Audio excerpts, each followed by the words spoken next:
ऐसा आटा आपके भाग्य को खा जाता है। बात सुनने में बड़ा अजीब लग रहा है, लेकिन हाँ, अगर आपने ऐसे आटा अपने घर में रखा तो वही आटा आपके किस्मत को, आपके भाग्य को खराब कर हो सकता है। आपके द्वारा किए गए कुछ ऐसे गलतियां आपके घर में गरीबी को लाएगा। आपके द्वारा किए गए कुछ ऐसे गलतियां आपको गरीब बना सकता है, आपके घर में दरिद्रता का निमंत्रण कर सकता है। रसोई में खास करके महिलाओं को इन बातों का ध्यान रखना चाहिए। अगर आप रोटी, आटे संबंधित हम लोग बात कर रहे हैं, क्योंकि आटा से रोटी हम बनाते हैं जिसे खाकर के परिवार का पालन होता है, जिसके द्वारा परिवार का पालन होता है।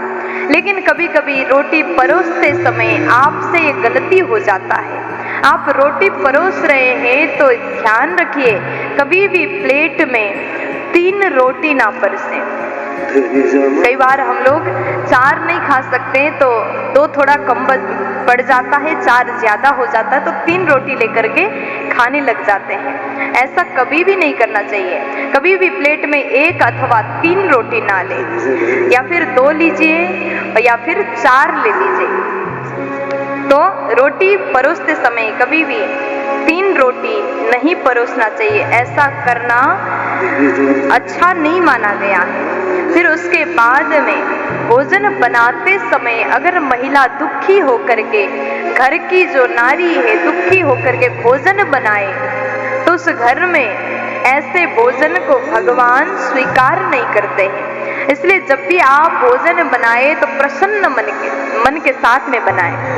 आपने इस बात को फील किया होगा, कभी आपने देखा कि आपकी पत्नी रोते हुए दुखी होकर के, मजबूर होकर के भोजन को बना रही, बनाने का मन ही नहीं लेकिन करना पड़ता है, केवल काम को समझ करके भोजन बना रहे, दुखी मन से बना रहे, तो उस दिन भोजन में स्वाद बिल्कुल नहीं आता। इसलिए घर की नारी को चाहिए प्रसन्न मन के साथ में भोजन बनाए। अगर प्रसन्न होकर के भोजन बनाती है तो खाने वाले भी उस भोजन को खाकर के तृप्त हो जाते हैं, भोजन में स्वाद आ जाता है। इसलिए कभी भी दुखी होकर के भोजन नहीं बनाए। भोजन बनाते समय विशेष करके शुद्धता का खास करके ध्यान रखना चाहिए। स्नान करके, शुद्ध वस्त्र धारण करके ही भोजन बनाएं। और उसके बाद में कहा कि कभी भी सूर्यास्त के समय घर से, रसोई घर से वस्तु, सामग्रियां, चीजें लोगों को सूर्यास्त के समय ना दें। और समय आप दे सकते हैं, लेकिन सूर्यास्त के समय रसोई घर से कोई भी वस्तु किसी को ना दें।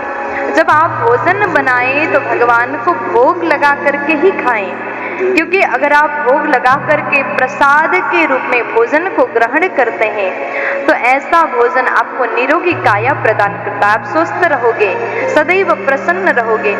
आप देखिएगा, अगर आप भोजन बना करके केवल स्वयं ही खाते हैं उससे आपको तृप्ति नहीं होगी, लेकिन भोग लगा करके खाओगे तो आप सदैव प्रसन्न रहोगे, थोड़े से में भी आपको संतुष्टि मिल जाए। तो भोग लगा करके ही भोजन करें।